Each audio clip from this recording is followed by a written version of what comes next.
नाही, आता हे जे स्थानिक पदाधिकारी आहेत त्यांनी आम्हाला सांगितलंय का आम्ही त्यांच्याशी बोलून घेऊ. पण जे भाजपचे कार्यकर्ते आहेत तिथे कार्यालयाची जमलेले आहेत, घोषणाबाजी मोठ्या प्रमाणात हा हा आता तो अंतर्गत प्रश्न आहे, तो आमच्या ह्याच्यातला नाही आहे. तो त्यांनी बघायचा आहे किंवा त्यांनी स्थानिक लेवलला ते त्यांचं आहे. वरिष्ठ त्यांच्याशी बोलतील.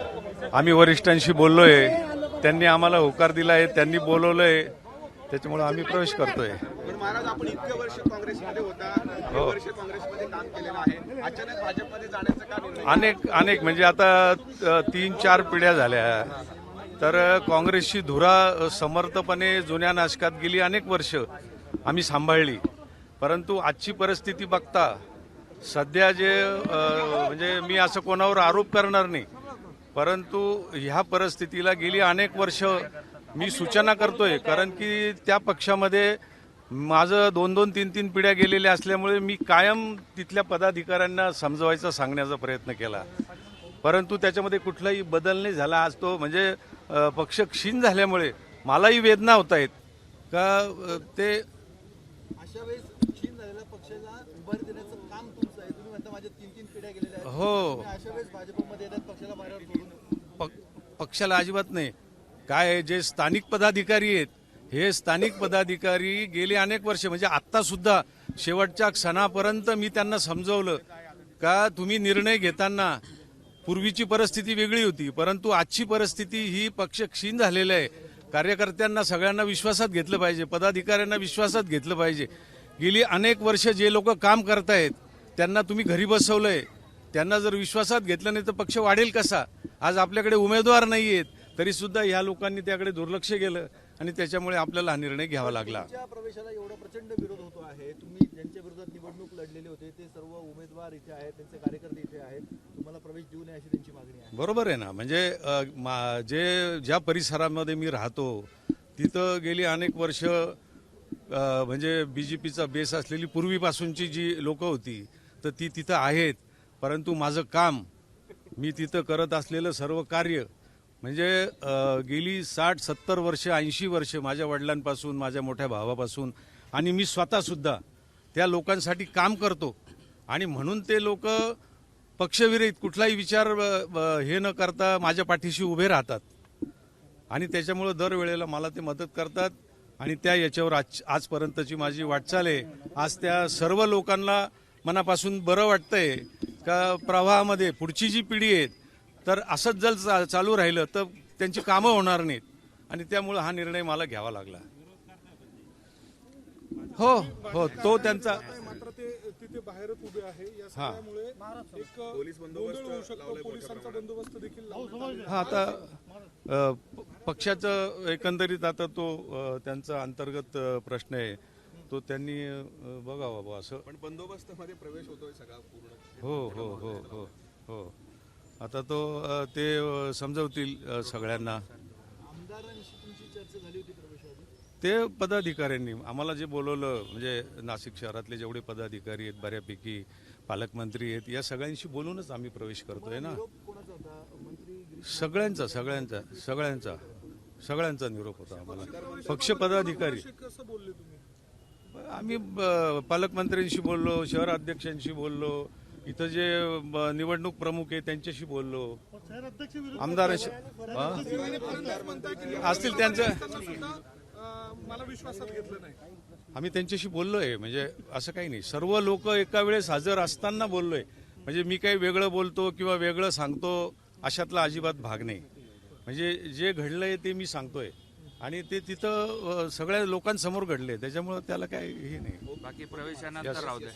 आपण बघतोय एका बाजूला भारतीय जनता पक्षामधनं विरोध होत आहे आणि दुसऱ्या बाजूला जे आज प्रवेश करत आहेत ते सर्व उमेदवार आता भाजपच्या प्रवेशासाठी येत आहेत.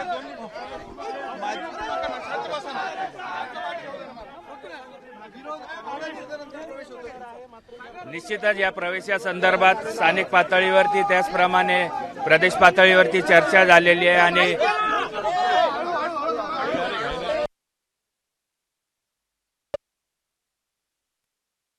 नेत्यांच्या प्रतिक्रिया आपण पाहतोय नाशिक मधल्या भाजप कार्यालयाबाहेर या सगळ्या नेत्यांची आणि काही त्यांच्या विरोध होत समर्थकांची असला गर्दी तरी दिसते. तो बट नॅचरल आहे तो. त्याबाबत पक्षश्रेष्ठी निश्चितच मार्ग काढतील आणि सर्व सुकर होईल अशी आम्हाला आशा आहे. तुम्ही महापौर राहिलेला आहात, तुम्हाला पक्षप्रवेश करण्याची आवश्यकता का भासते? महापौर जरी मी राहिलेलो असतो तरी देशामध्ये नरेंद्रजी मोदी यांचं सरकार आहे, राज्यामध्ये देवेंद्रजींचं सरकार आहे आणि नाशिकमध्ये जो सिंहस्थ कुंभमेळा येत आहे त्याचप्रमाणे नाशिक शहराचे जे प्रलंबित प्रश्न आहे त्यांना मार्ग काढण्याकरता किंवा त्या मूळ प्रवाहामध्ये सामील होण्याकरता शहरवासियांच्या दृष्टीने निश्चितच हा योग्य असा निर्णय आहे असं आम्हाला वाटतं. आपण बघतोय हे माजी महापौर आहेत, त्यांच्याबरोबर काँग्रेसचे ज्येष्ठ नगरसेवक शाहू खैरे हे देखील प्रवेशासाठी चालेत. एवढ्या विरोधामध्ये आपण प्रवेश करत आहात, नेमकी काय भावना आहे तुमच्या मनात? नाही, विरोध जरी असला तरी तो पक्षश्रेष्ठी तो करतील किंवा काढतील आणि आगामी येणारे जे काही सिंहस्थ कुंभमेळा आहे किंवा शहरामध्ये होणारे जे काही मोठे बदल आहेत तर त्याच्यामध्ये आपला सहभाग असावा, त्याच्यामध्ये आपलं योगदान असावं हा त्यामागचा हेतू आहे आणि तो नक्की आपण करू. आजपर्यंत शहराच्या चांगल्या याच्यासाठी आपण काम केलंय अनेक वर्ष. आज मी 5वा 6वा कुंभमेळा बघतोय आणि मी व्हॉलेंटियर म्हणून काम केलंय.